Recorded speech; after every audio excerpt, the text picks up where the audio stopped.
Good afternoon and welcome to Up and Coming, where we share the latest about the almost famous. I'm your host, Danny B, and joining me on today's show, we have Tulsa's biggest icon in music, Ryan Harvey. But first, a local storm chaser extraordinaire, Mike Scanlon.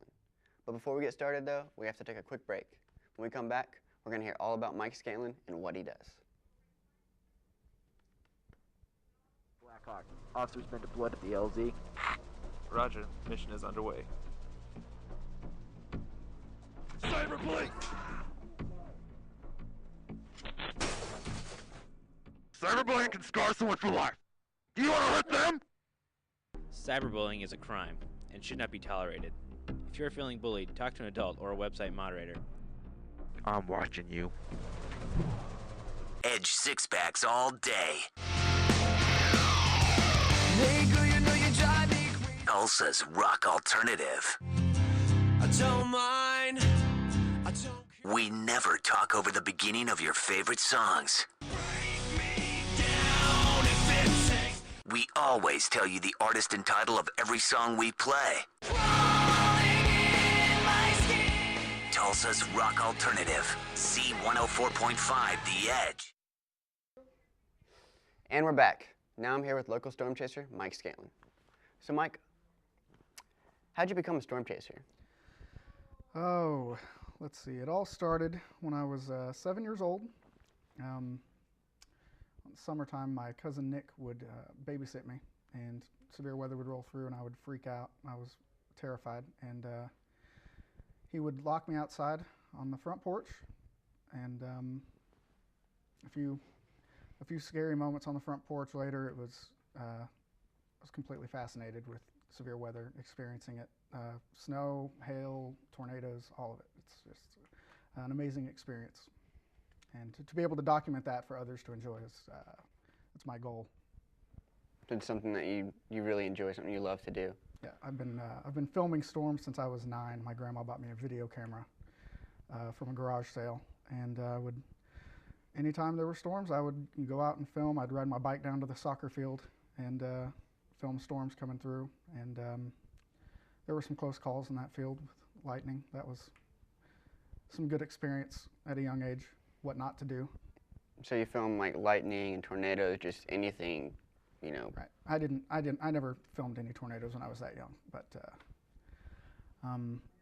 lightning, got some good lightning and local flood video, neighborhood flooding. You can imagine an 8-year-old kid with a tripod and a gigantic VHS shoulder cam filming a ditch with water running in it. But yeah, I was that kid. That was me. Yeah, that's awesome. So what's the craziest thing you've ever done to get footage? Leaving dry pavement is probably the craziest thing we do as far as getting to a storm. I mean, there are a lot of stop signs on the county roads, and when they're slick, you can't stop. You keep going or you're stuck. So I mean, muddy roads are probably the craziest thing that we deal with that isn't related to weather. Rocky roads, we've had some really rough roads that would pop your tires. We've lost tires on rocky roads. Yeah, roads, mud roads. Mud roads. Bad news. Yeah. What's the most memorable or interesting thing that has ever happened to you while you've been chasing storms? Interesting. March 8th of 2010, we were chasing a storm. We had high hopes for the day. It was a low-risk day. We knew if a storm went up, it would go nuts. And storm went up, looked pretty sloppy for about an hour, and we were getting ready to go home. And then all of a sudden, just like that, the storm just took in a deep breath, organized, and just 3 tornadoes. For the next 2 hours, we were just going insane, screaming. Wow. It was pretty quick turnaround from storm looks like junk to gigantic tornado on the ground. Memorable experience. May 10th of 2008, I came into a tornado damage path. I was behind the storm the whole day, was ready to go home and, cry myself to sleep until the next chase, and then all of a sudden, just complete devastation. Just accidentally drove into the damage path behind the storm. I wasn't 2 minutes behind the tornado and came upon some tornado victims and drove them to the hospital. I knew the ambulances weren't going to have an easy time getting to where they were at because of trees down, power lines down. So as far as memorable goes, that's that's probably it. The doctor ended up telling the guy that he would have died if he had not gotten there when he did. So, Wow. Yeah. And bad times. Mike was kind enough to provide us with a short clip from May 10th, 2008. Let's take a look. Is everyone all right? All right, we're at. All right, I need to clear out some room. You're bad? Are you able to take him to the hospital? Yeah, I'm gonna take him north up to Joplin. Do you need to look at him? Yeah, all right, broken. all right. Your buddy's at St. John. He's at St. John? He's at St. John. Okay, he's at St. John. Yeah. Okay, thanks, man. I took him and the other guy there. He said he was gonna try and get a hold of the guy's wife. Okay, yeah, we were trying to get a hold of her. Yeah. Do you think their house got hit? I think the phone's I out. don't think so. We talked to our pastor, and they live in the same area. Yeah, they live They right were next. fine. Okay, They said good. the phone's out. Hey, good luck, guys. Thanks, buddy. God bless you. Awesome. Yeah, you too.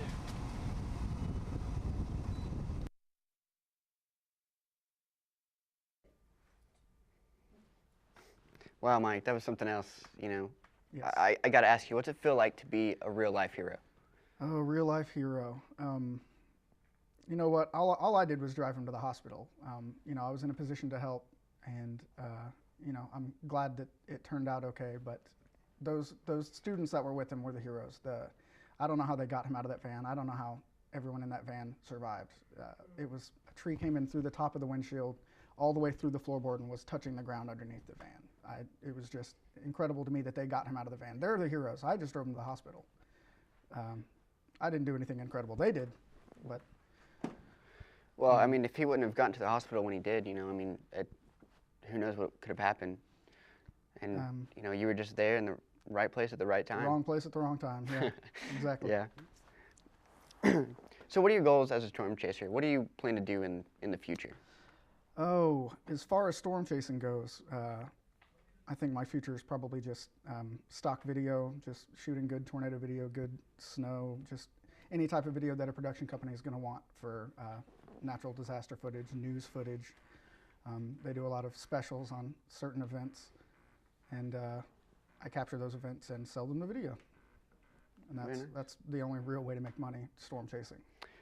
Now, you actually have a website, and can people go there and like look at your footage and see? They can. My website is www.stormchase.tv. Most of my footage is on that website. It's a link to my Vimeo page, and my live streaming video from my dash cam is at severestudios.com.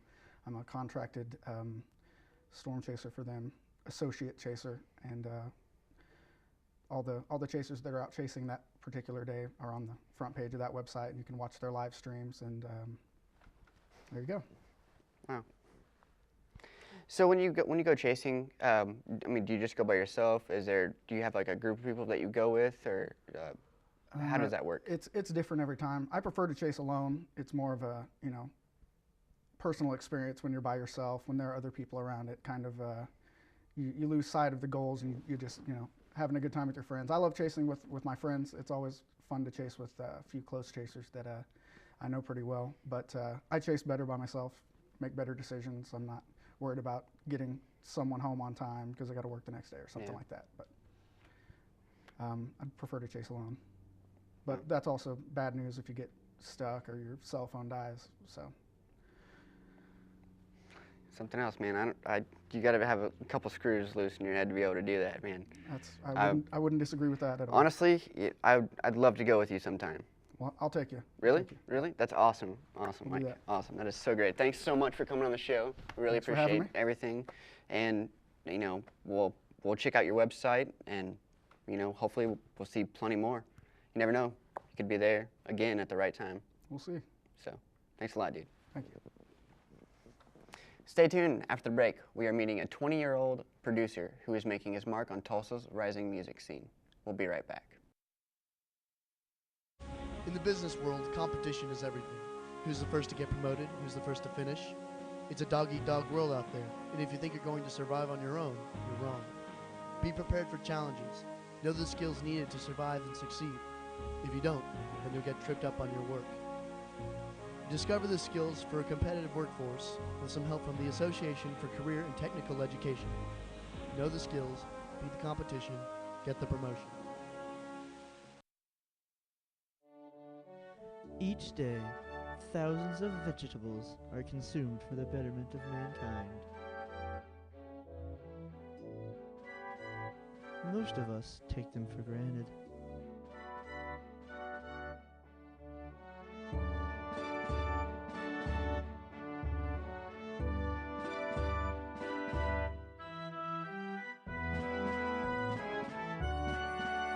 Don't let their deaths be in vain.